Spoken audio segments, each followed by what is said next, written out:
It is all connected to the Gilui Ashchina, to the process of Gilui Malchus. Malchus creates the union of space and time. But the Pnimius Malchus is part of Atzilus, which is above space and time. The manifestation of that was in Beis Hamikdash. In Beis Hamikdash, by the way, was his lapsus of Elokus, unlike other places. In Beis Hamikdash, Hashem made himself vulnerable.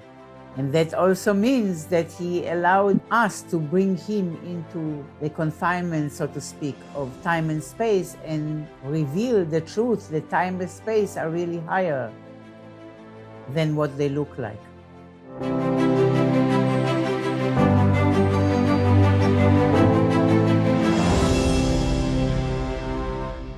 So good morning today and good Chodesh. Today is Lamed Tishrei and Aleph the Rosh Chodesh Mar Cheshvan. And as you mentioned, Miriam, Yaakov halach ledarko. These 2 days are the bridge between Tishrei and the Mabul, as you said, which means Hashem Oz La'amo Yiten. Hasidus teaches that we say, in connection to Torah, we always say Hashem Oz La'amo Yiten. Hashem should give Oz, strength and might to his people. And Oz is the ability to combine, the power to combine and to merge the infinite with the finite.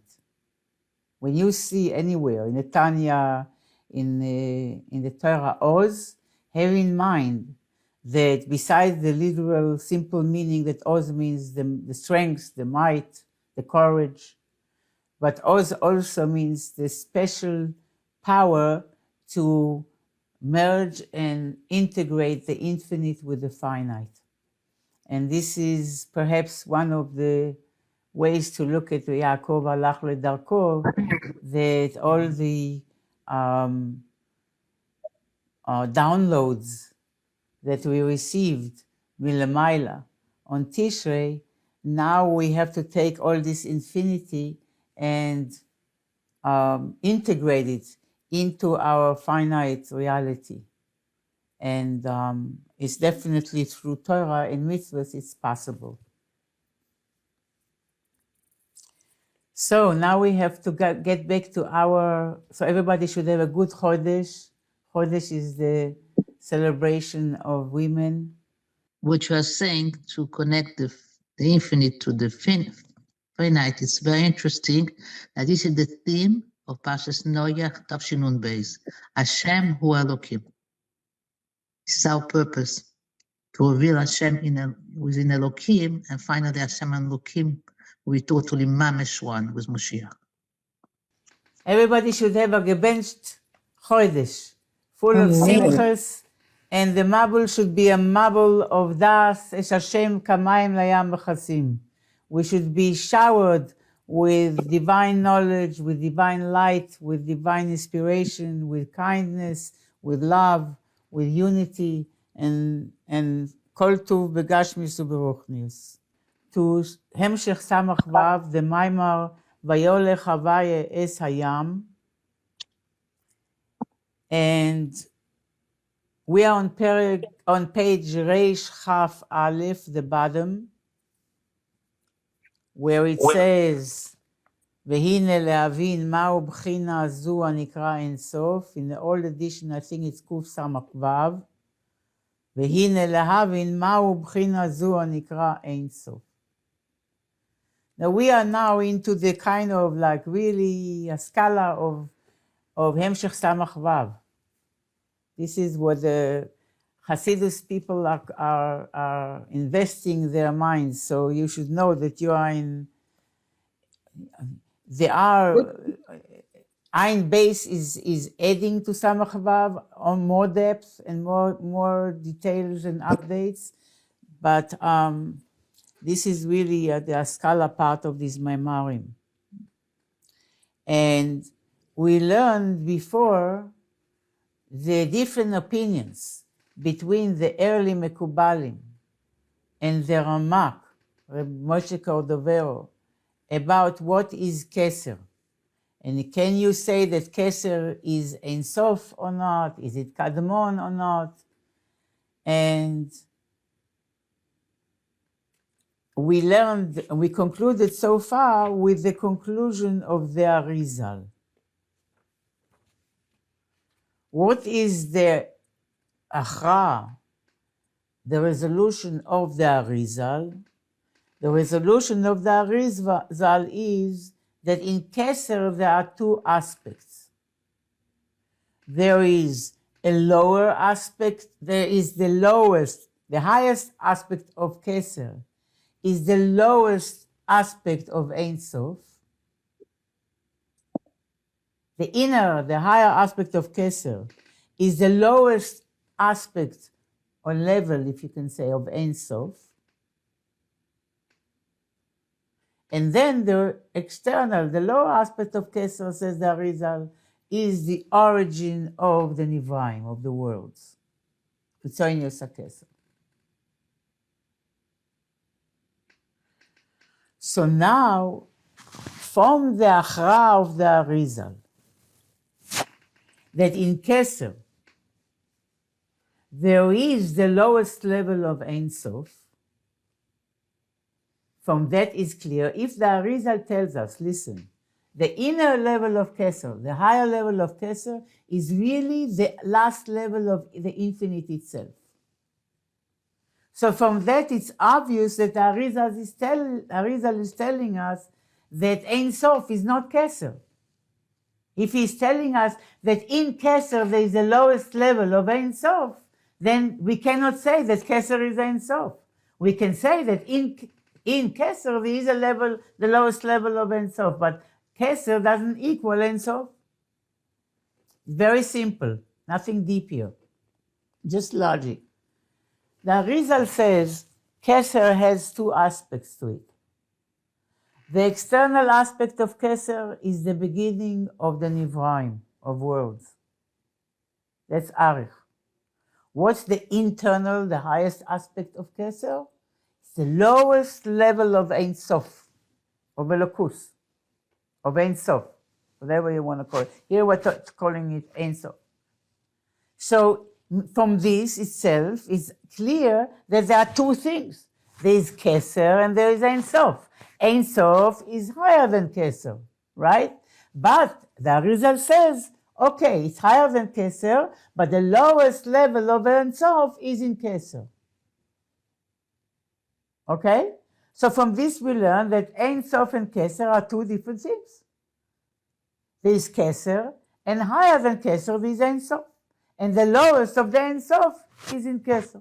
Which means, according to the Arizal, you cannot equate between Keser and Ein Sof. Right? You cannot equate. You can say that Arizal says the lowest aspect of Ein Sof is in Keser.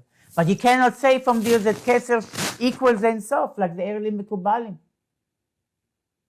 They said Keser is Ein Sof.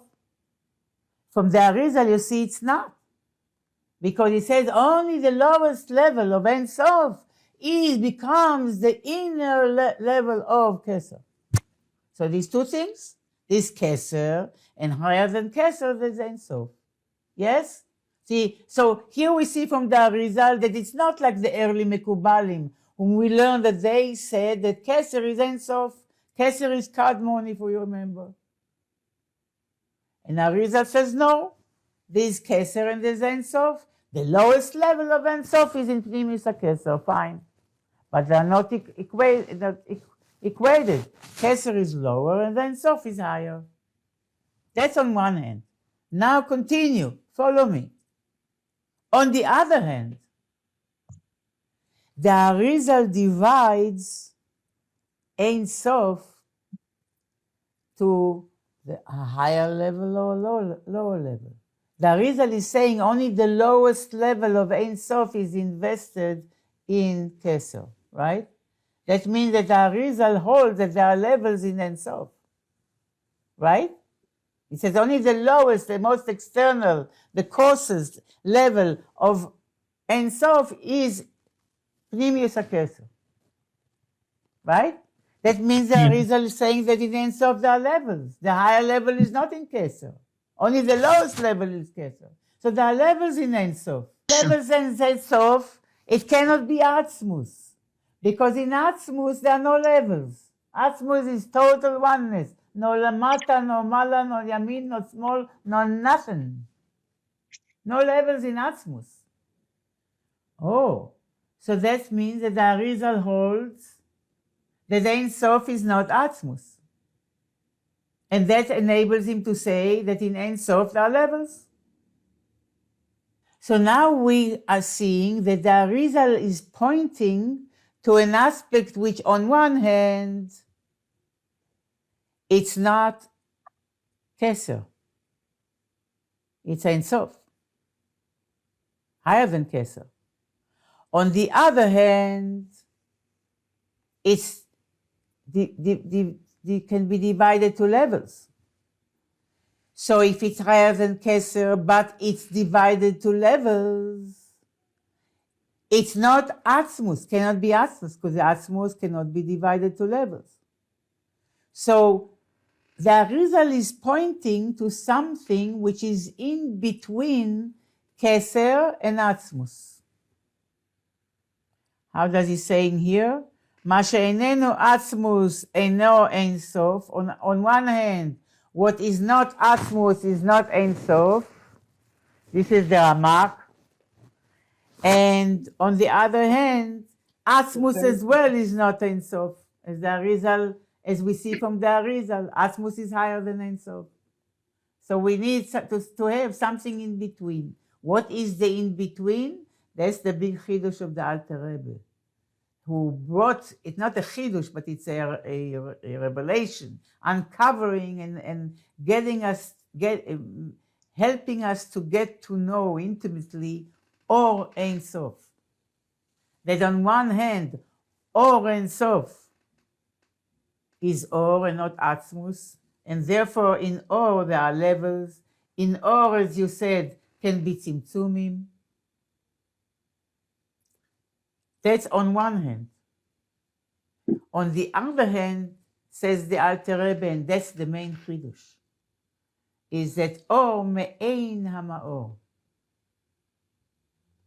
That the nature of Or, the way Hashem created Or and Sof, is the Or is really a reflection, an exact reflection of the source, of the Ma'or. And therefore, even though Mitzad itself, Or is limited, Or cannot create. Why? Because only the Ma'or can create, only the source can create, only God himself can create, as the Ramak shouts out. So only he can create. But since Or Ein Sof carries, me'ein with an ayin means a resemblance of the Ma'or, of the source, now the Or Ein Sof carries qualities that it wouldn't have unless it takes it from the Ma'or, from the source. And one of them is the ability to create Yesh Me'ayin. So because the Or is Me'ein HaMa'or, Or by itself cannot create. Or he's not Ein Sof, only Will Ein Sof can create an higher. Or has a beginning, and therefore it's not the ultimate Ein Sof, it's not a creator. But since it carries some qualities of the Ma'or, of the creator, therefore Or carries in it the ability to create Yesh Me'ayin. And this is how creation happens, through Or Ein Sof. That's the chidush of the Alter Rebbe. But so far, we have again the decision of the Arizal that in Keser there are two aspects, right? The lowest aspect of the Ein Sof and the first aspect of worlds, right? So from that, we learn that Ein Sof is not Keser. Ein Sof is higher than Keser. There's Keser and higher of it than there is Ein Sof. But on the other hand, as we said, the fact that he divides Ein Sof to levels and says that only the lowest level of Ein Sof is in Keser, That means that Ein Sof is not Atzmus. It's something else, but not Atzmus, but higher than Keser. Okay. Now I would like to begin by bringing the Akdama from Rabbi Gopin here. In order, he says, to understand the Hachra'ah, the resolution of the Arizal regarding Ein Sof, from which we conclude, as we just said, that Ein Sof is not Atzmus of Hashem, but it's also not Atzmus of Hashem, not Hashem himself. That on one hand, Ein Sof is godliness, and at the same time, it's not the essence, it's not Atzmus of HaKadosh Baruch Hu. So what is it? So we have to understand, says Rabbi Gopin, the principles and the explanations of the different shittos, the different schools of thought of the Mekubalim, of the Kabbalists. Basically, these different shittos are based on two major principles that all Mekubalim agree upon. These are two fundamental, strong, basic foundations, I would say, in Emunah. One is represented by the words Ki mimcha hakol. Everything comes mimcha, from you, from God. Which means creating of the world is only within the power of God himself.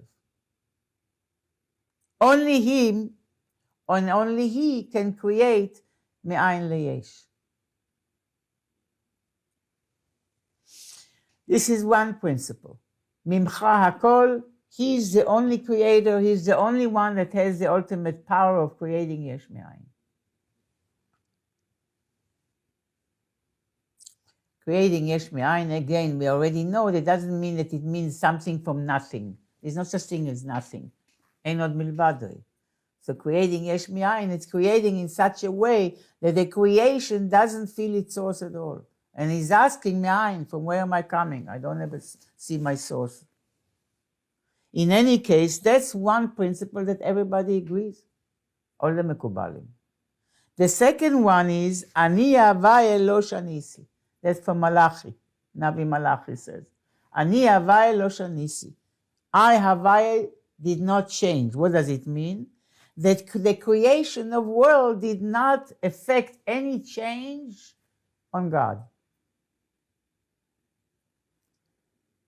אתה הוא עד שלא נברא העולם, אתה הוא מי שנברא העולם. And we say in davening in the morning. You are until the world created, you are the same after the world was created, nothing changed.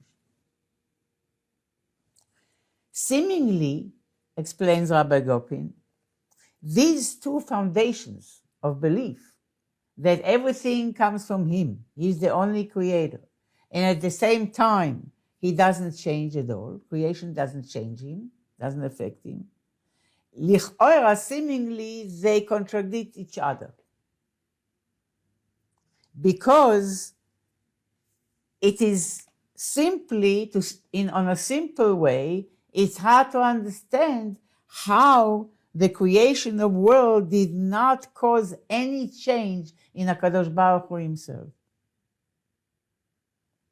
So how do the Kabbalistic schools of thought go about it? It depends what they emphasize. Each one holds on tightly to mainly one principle and emphasizes that principle. And on that it builds its shita. The other one is secondary, becomes secondary. Which means it holds one of these two principles main, and then it takes the other one and tries to see how it fits into the first one. The early Mekubalim choose the lack of change as a result of creation is the main principle. Ani havai lo shanisi. And therefore, according to their view, it is not possible to say that it is the Atzmus of HaKadosh Baruch Hu, you can call the essence of God himself, Ein Sof, that creates worlds. So you cannot say it. Why? Because then you will say that there is a shinui before and after creation of world. There is a shinui, there's a change in God himself. And therefore they say no, the creation does not happen from God himself, it happens from Keser. And Keser is Me'aveh Olamos. And this Keser is Ein Sof. And they explain the Keser was always there. It's true that God is first in Maila, but when God exists, Keser exists. So they are mainly holding the flag and the fort of Ani havai lo shanisi. And therefore, they distant the possibility of God himself creating, because that would mean a change in God, and therefore God creates through Keser. And Keser is Ein Sof, is Kadmon, always there, and from Keser is called Ein Sof, and therefore it creates.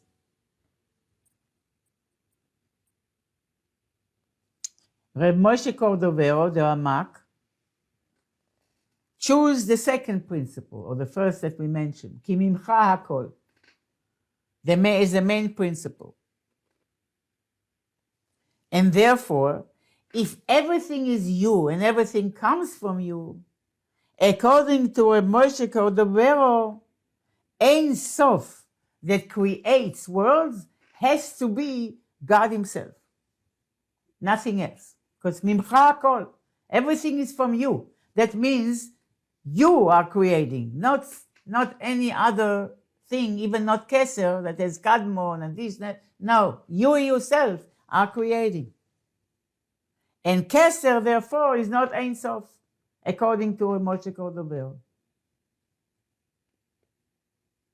So if this is the case, that it's God himself that creates the world, and not Keser, if Atzmus creates, not Keser, how do you explain, you all ask the Ramak, Ani havai lo shanisi, that I don't change. If you say I am created, so I changed. The Mekubalim Rishonim say, well, it wasn't really I, it was Keser. And Keser is Kadmon and Ein Sof, and Keser can create. The Ramak says, no, mimcha hakol, everything is you. Einod milvadoi. So nothing else can create but him himself. He is the source of everything. Oh, so you come and ask him, for if this is the case, how doesn't it change? If he himself creates and not Keser, which you could say that nothing else can be called Ein Sof but Atzmus that creates, that's what you're saying. So how come it doesn't change? So he explains that the creation is done in a way of makif. That there is no hislapshus, there is no being actually metzamtzem itself and tailors itself to the world, and no hislapshus pnimis. There is no investment of God in the world, but he creates the world in the way of makif, which means like a little bit like the light of the sun, that it has all kind of effects, but the sun is not invested in it. And therefore it has no change, whether the ray of the sun is on a pile of garbage, or in a palace, or on the Gemara of a Talmid Chacham comes through his window. Doesn't make any change on the sun, because the or has a nature of ashpa al derech makif, not in a way of hislapshus, like shefa, as we learn in Shara Yichud. In any case, the Bria is done in the way of makif, lelo hislapshus pnimis shel HaKadosh Baruch Hu. Hashem doesn't himself doesn't get involved with the pnimius of the Bria, as will be explained. Now, if we go back to our text, which we'll do in a minute, the Rebbe Rashab begins by explaining first the second principle that we mentioned, which means that there is no change in God as a result of creation. And how the Shita of the Ramak, that it is the Atzmus of HaKadosh Baruch Hu that creates worlds, goes along with the belief that Ani Havai Lo Shanisi. So he first will explain the Shita of Moshe Cordovero. That on one hand, nothing is Ein Sof and nothing can create but God himself. And on the other hand, you need to explain how that doesn't create a change in him. So that's the Ramak, and then he will understand the Mekubalim. The Mekubalim discuss Achdus Hashem. That's basically the topic of the oneness of Hashem.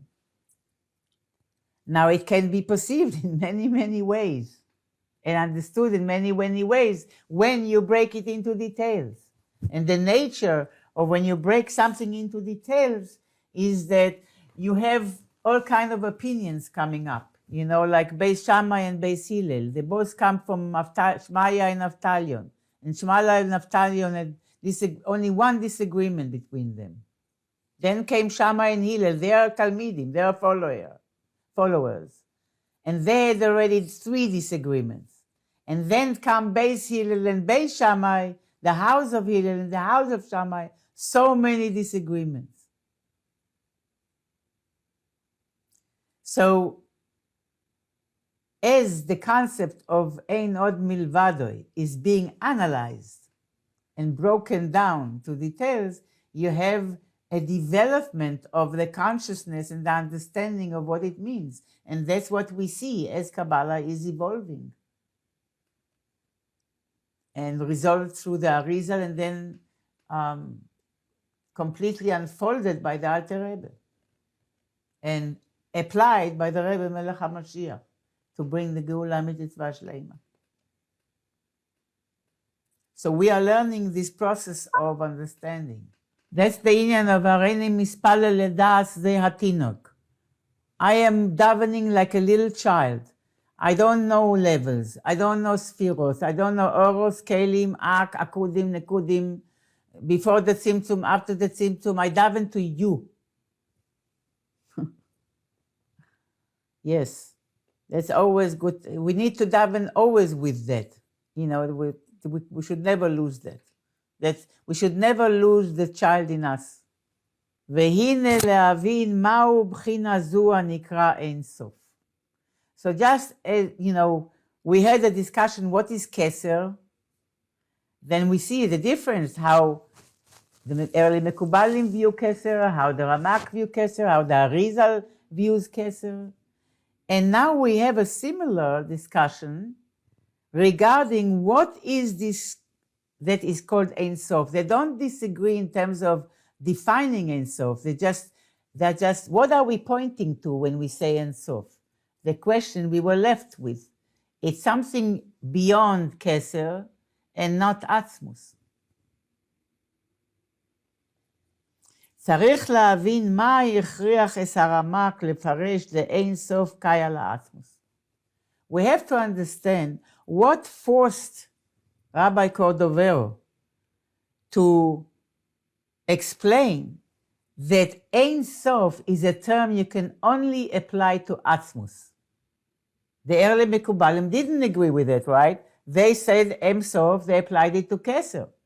The Ramak says no. You can only apply the term Ein Sof to Atzmus. Why? We need to understand why he insists that. כמו כן להבין, מה שהכריח את המקובלים הראשונים לומר שהכסר הוא הנקרא אין סוף. Also we need to understand all the way the other way around. What forced the early Mekubalim to say that it is Keser that is called Ein Sof? They disagreed that Atzmus should be called Ein Sof. They didn't agree to that. So Atzmus, according to them, Atzmus is not Ein Sof, Keser is Ein Sof. According to the Ramak, The only thing you can call Ein Sof is Atzmus. Anything else but Atzmus is not Ein Sof. What's going on? What forces the Ramak to say that nothing is Ein Sof unless it's Atzmus? And then what forces the early Mekubalim that you don't call Atzmus Ein Sof, you call Keser Ein Sof. Only Keser is Ein Sof. And what forced them to say no? Creation happens through Keser.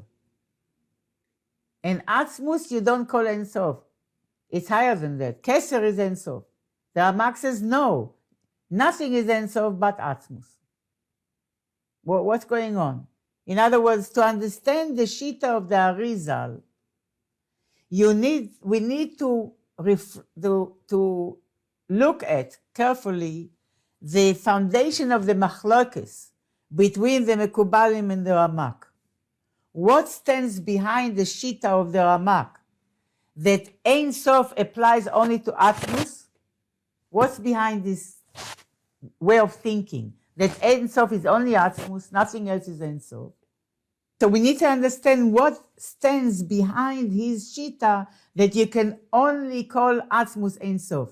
You need to understand how does he view Ein Sof. What is Ein Sof according to him? And then we need to understand what is the principle that prevents the Mekubalim to say that Ein Sof refers to Atzmus, or Bakadosh Baruch Hu, the Ramak, and only Keser you can call Ein Sof. What's behind the Shitos? The Ramak says only Atzmus is Ein Sof. The Mekubalim says no, only you cannot call Atzmus Ein Sof. You can call Keser Ein Sof, but not Atzmus. What's behind their school of thought? Va'inyan hu. So first he will explain the Ramak. The idea is like this. The Hineksiv, as Malachi says, Ani Havai lo shanisi. I, Havaya, did not change. Shelo yesh shum shinui, klal, mitzad isavus ha'olamos. That there is no change in godliness at all as a result of creation of worlds. וכמאמר, as it says, אתה הוא עד שלא נברא עולם, ואתה הוא עד מי שנברא עולם. As in Pirkei de Rabbi Eliezer, I think it says. You are the way you are until the world was created, and you are the same way you are and you were from the time the world is created. Nothing changed. So one of the foundations of faith that all Mekubalim agree, all Yidden agree, is based on this pasuk, Ani Havai lo shanisi. So creation of world did not affect any shinui, any change HaKadosh Baruch Hu. V'hainu, says the Rebbe, she'eino kemo haneshama shemechaya etz haguf. This is unlike and not like the neshama when the neshama, the soul, animates the body. It's not the same.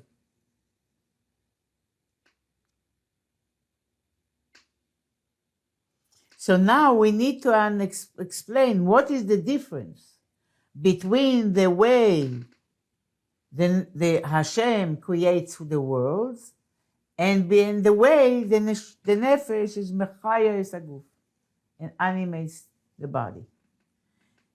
What happens in case of the soul animates the body?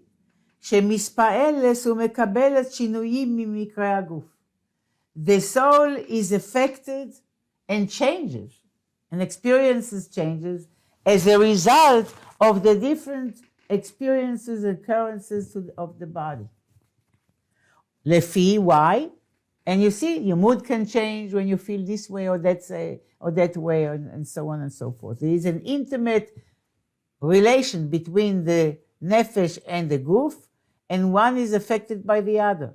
The nefesh is in a good state, the healing of the guf is better. If the guf is in a good state, the nefesh is in a better energy. There is an intimate relation in which the soul is affected by the occurrences and the experiences of the body. Why? לפי שמלובשת ממש בסוך לבושי הגוף. Because the soul is mamash invested and enclosed in the garments of the body. It becomes encloses itself in the body, so the body becomes its garment. And it feels the core and the home, the coldness and the heat and pain and so on as a result. When there is a process of what is called in Chassidus hislabshus, that as a mashpia is mislabesh in the makabel, or the or is mislabesh in the keli, that means that the or is makabel something from the keli. The or gains something from the keli. Like in a discussion of yesterday, Sha'ar HaYichud, it's the keli that enables the or to be revealed. Without a keli, an or cannot be revealed. So there is an intimate relation between the or and the keli, in which we see that the or, as we say, that misabus ha'or nasa keli, that from the coarsening of the light, the keli comes about, and the keli is also affected by the light and can be refined by the light. And there's a difference between the pnimius the keli or the chitzonius of the keli. Why is it? Because there is a two ways relationship between the or and the keli, between the mashpia and the makabel. And the mashpia gains something as a result of its interaction, or his interaction with the keli, its interaction with the keli, with the makabel. This is not the case in creation. In creation, the only one that gains is the makabel, and the mashpia doesn't gain anything as a result of it. And therefore, the ashpah is more b'derech makif. There is no islabshus. There is no dependency at all, and nothing changes, because Hashem doesn't need the worlds as a keli for anything. So that's, I think that was the main point here. Hashem needs our mitzvahs. So Hashem doesn't need anything. He's totally independent. But when we become a keli and we are revealing him, then he becomes revealed. Yes. When it comes to us, Hashem makes himself vulnerable. Yes, he's invested. The Rebbe is explaining the change that happens in the soul as a result of it invested in the body, that is expressed, sigh, in the inner koichos of the soul that are invested in the body, and even affects, meaning that this interaction affects the soul. For sure, the different powers of the soul, as we will see, and even the Rebbe says, etzem hanefesh, which is higher than islabshus in the body, that cannot be mislavish in the body, still it changes. And we will explain how when it is invested in the body. So at kedei kach, there is a change of the nefesh as a result of its investment in the body. Look inside. V'hainu, ha'koichos shel ha'nefesh, כמו כוח השכל והמידוס, שנקראים לפעמים עצמוס הנפש לגבי לבושי מחשבה דיבור ומעשה, שהן נתפסים ומסלבשים ממש באברי הגוף, ומקבלים שינויים על ידן, באופן ההיעלם והגילוי שבהם. וכמו, I'm reading a little bit and I'll come back, בהחילוק בין קטנוס לגדלוס, שהחילוק הוא באיברים, ועל ידי זה נעשה שינוי בכויכוס חולוק, כמו שכתוב במקום אחר. One of the expressions, of the manifestations, of the way the soul is affected by the body when it is invested in the body, is regarding the powers of the nefesh. Like the intellectual powers, the Chabad, and the Chagas, or the Nehi, the different koyachos, the midos, the intellect and the midos of the nefesh. At times, even in Tanya, you can see that sometimes the Eser koyachos ha-nefesh are called Etzem ha-nefesh, or the nefesh itself. in relation to Levushe HaNefesh, Machshava, Dibur, and Maaseh, thought, speech, and action. So what happens to these Kochos HaNefesh, to the 3 intellectual powers and the 7 emotive powers of the Nefesh, Sechel or Midos? They are nitpasim v'nitlabshim, they are caught up and invested and enclosed mamash in the organs of the body. And as a result, they change. These different powers of the soul are changing in the manner they reveal, are more revealed or less revealed, or more concealed or less concealed. And it depends on what? On the different organs of the body. Like the difference between katnus and gadlus, between young age and older age. When a child is small, and therefore, let's say his brain is small, he cannot conceive and perceive great ideas. He can only perceive small, little, childish, uncomplicated ideas. And when his brain grows, then the power of Sechel will be more revealed, hopefully. So the Chiluku ba'evarim. There is a change in the organs, they grow, and when they grow, that creates a change in Kochos HaNefesh and the way they operate. כמו שכתוב במקום אחר, as it says elsewhere, which means all the Kochos HaNefesh, Sechel, Midos, that sometimes called the Nefesh itself,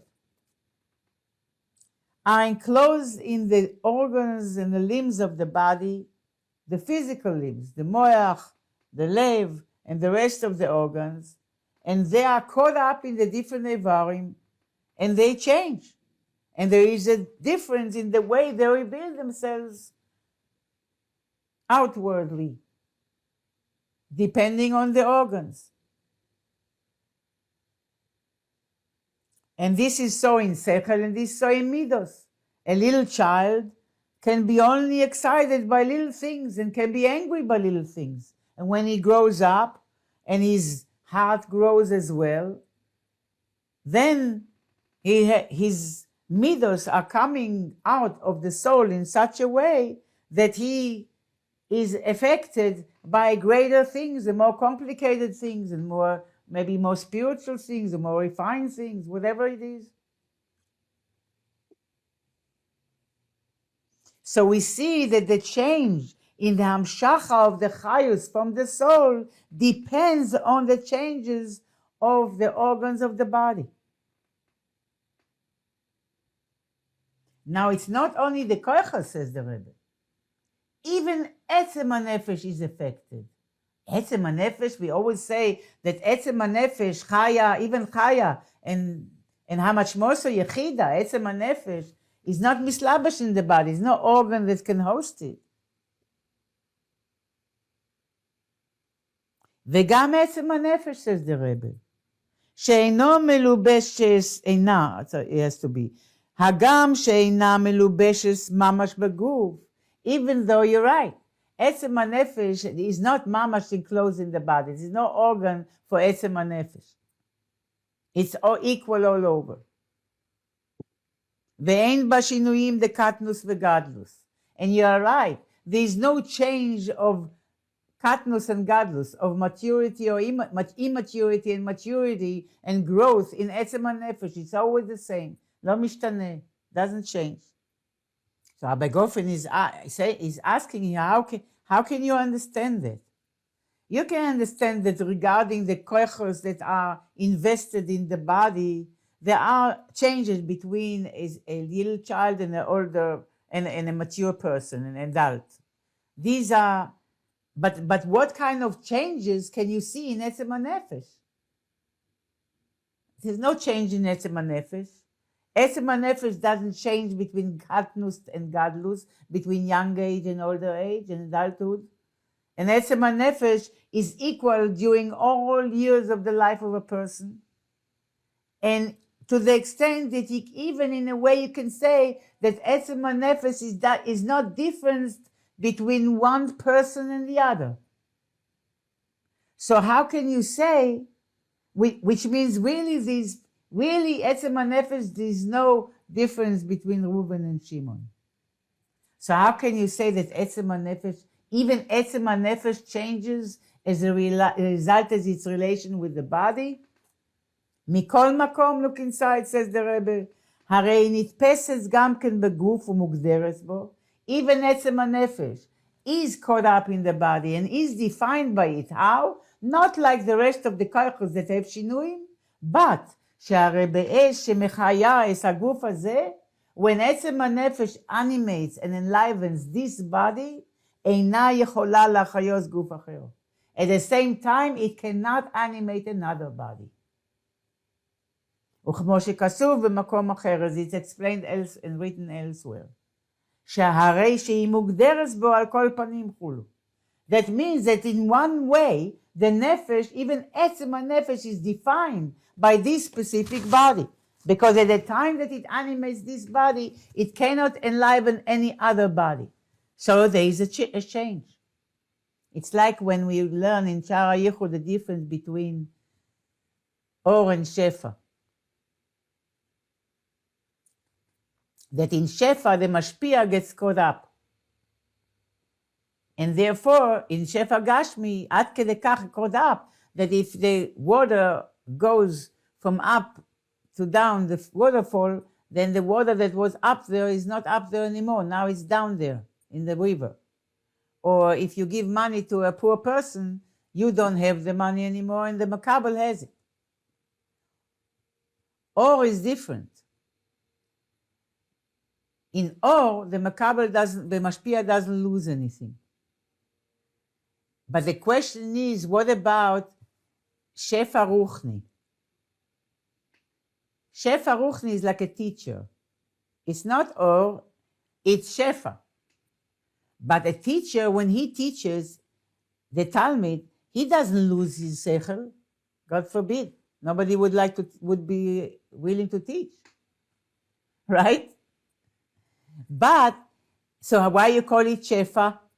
Then it's like Or. Or can be all over and doesn't get affected at all.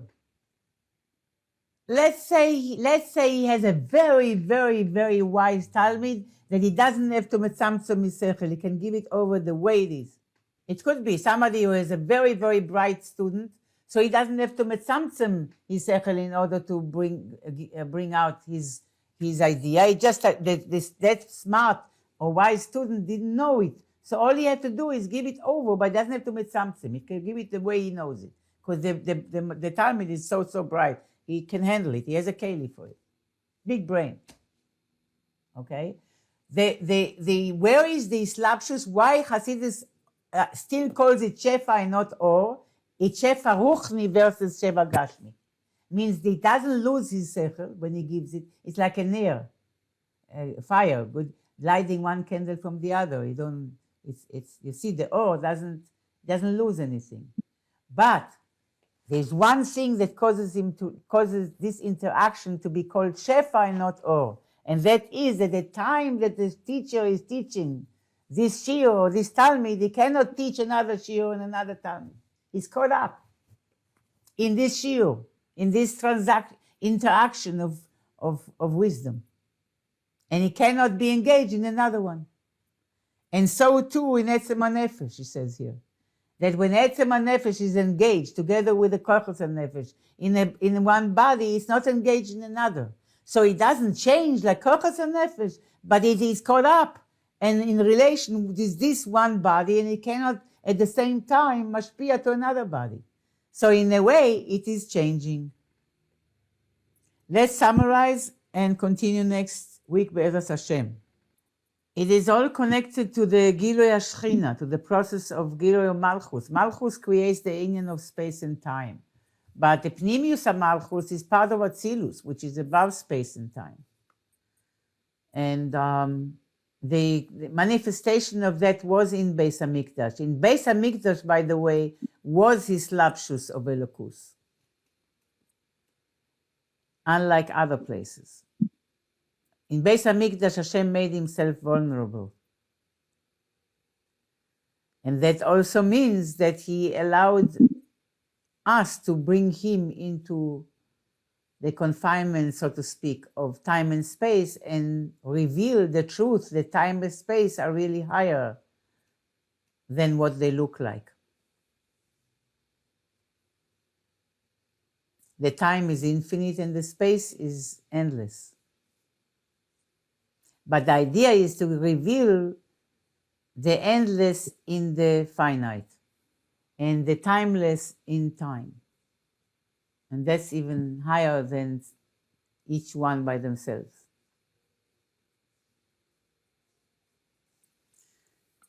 Let's just conclude here that the foundation of faith determines that ani havaya lo shanisi.